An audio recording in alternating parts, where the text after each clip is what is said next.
This is the intersection of Lakeshore Drive and Tiffin Street, near the Allandale GO Station entry point in Barrie's Ward 2. Barrie resident Nathan Rajkhowa noticed these plantains a few weeks back and immediately understood their purpose. These did not appear during spring or summer when plants could grow, but rather at the beginning of winter. Nathan contacted Ward 2 Councillor Craig Nixon and also copied other councillors to raise the issue. However, he never heard back from them, so he contacted Barrie Community Media and we visited the site with him. I do work for a doctor here. We work for certain organizations, Barrie Friendly Health Team, CMHA. So I understand the community and what people go through, the mental health and the mental health crisis here. I worked for a long, in the system for a long time. So I do understand the struggles people are facing, especially today with this economic times. We're at a stage now that's, I don't think it's ever been seen for the last, 100 years. So behind me, there are planters that are hostile architecture that is trying to stop people from panhandling. The point of hostile architecture is to negatively change the behavior of those who are vulnerable. So a good example is if you go down the Don Valley Parkway, underneath the bridge, there's these humps. These humps are there to stop homeless from sleeping under the bridge. They can't sleep under the bridge. And this pushes them further and further in a more vulnerable position. People are panhandling to survive, to try to get through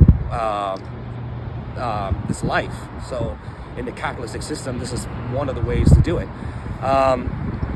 These planters are causing a huge problem, a danger not only to the planters, the most vulnerable, but to the drivers of Barrie.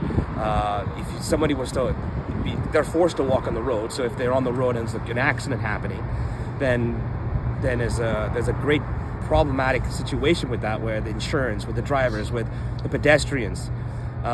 This is not the way to handle it. It's a blunt out attacking. And we saw people helping out. It's very cold out. Yes, and that's another thing. In reality, people are helping each other. People are trying to work with each other.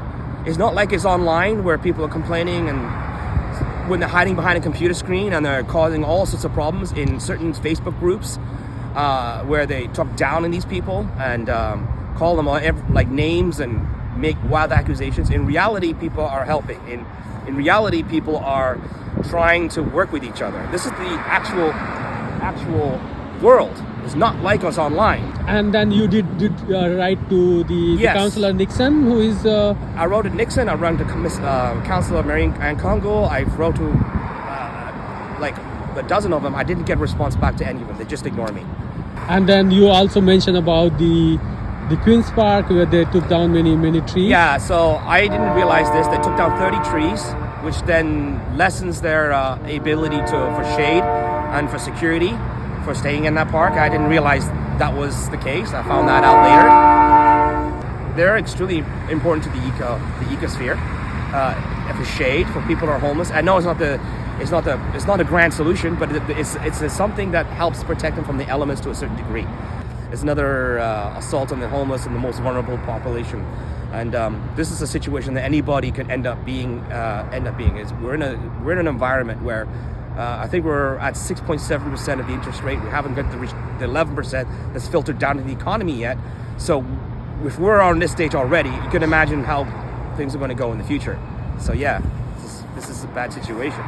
Responding to Barrie Community Media, Mayor Alex Nuttall's office said the bollards were installed for beautification and were not purchased for the intersection, but rather relocated from another area. We are waiting to hear further explanation from the mayor regarding the choice of location, particularly during winter, as well as details about other beautification plans involving similar installations and safety concerns for pedestrians and motorists. Let us know if you consider it beautification or hostile architect, and if you have noticed similar installations elsewhere in Barrie.